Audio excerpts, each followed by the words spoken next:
morning, everybody. There you go.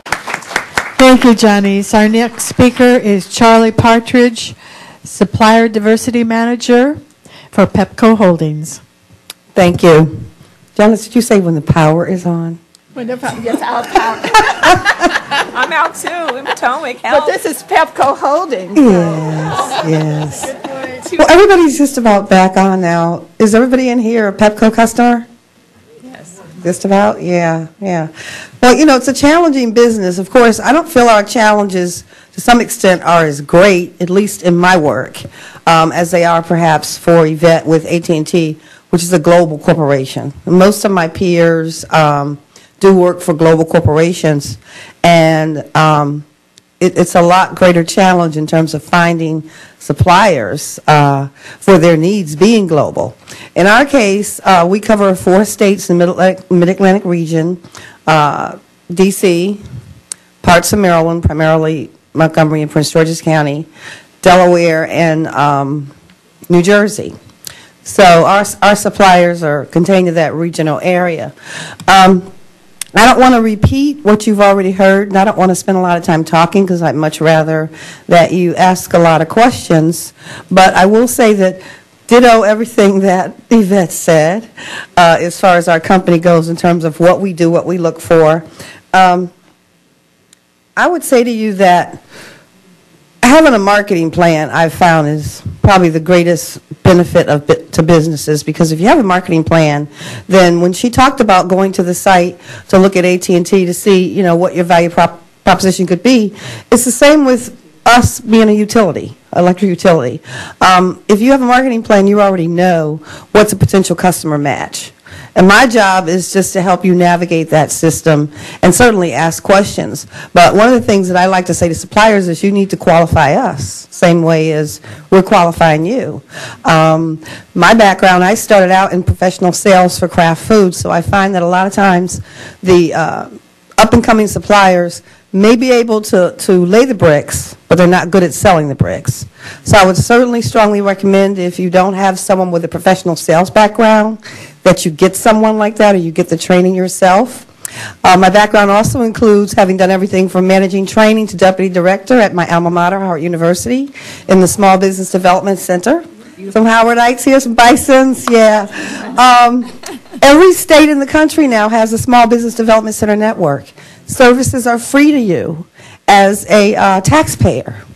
And certainly, like anything, you know, you have your good counselors, your good centers, your weak centers, your strong centers. But I would definitely, if you're a small business, as a way to save money, look into what services you can get through your government subsidized entities such as the SBDC, and as minorities, the MBDA. As small business people, the Small Business Administration, in this economic time, leverage whatever you can, okay? So Yvette talked about the importance of networking events so that you can build relationships, because you're certainly, hopefully, you know, building your business as far as your acumen, your skill. If not, that's something that, you know, you really need to subscribe to some newsletters or whatever could help you, keep you in the loop in terms of being on top of what's happening in your industry. And I'm sharing that because this is a Entrepreneurship and IT conference. And one of the things that frustrated me a few years back was when we were migrating to SAP. SAP is an enterprise software program, connects everything. And all the minority firms were calling me that were IT firms looking for opportunities, and I would say, well, do you know SAP? And they would say to me, what is SAP? I could not believe that. This is a company that had, like, what, 35,000 customers worldwide. And, you know, my attitude was, even if you don't offer that service, have those skills, know what's going on in your industry. So then that makes me a little hesitant with wanting to help push and advocate forward for you, because unfortunately in the world that we're in, we do know that, you know, if one minority doesn't do well, you kind of blanket everybody. It doesn't happen like that with the big company. So, and then we're human, in terms of, we're assessing you. Like I said, you assess us like we assess you, but we're trying to see, who can I put my name and my capital out there for to push hard for, okay?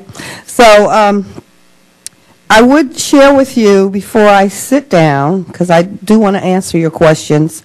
If you're in this area, as Yvette talked about networking opportunities, Janice as well about the Maryland D.C. Supply Development Council. PEPCO is a member of the National Minority Supply Development Council.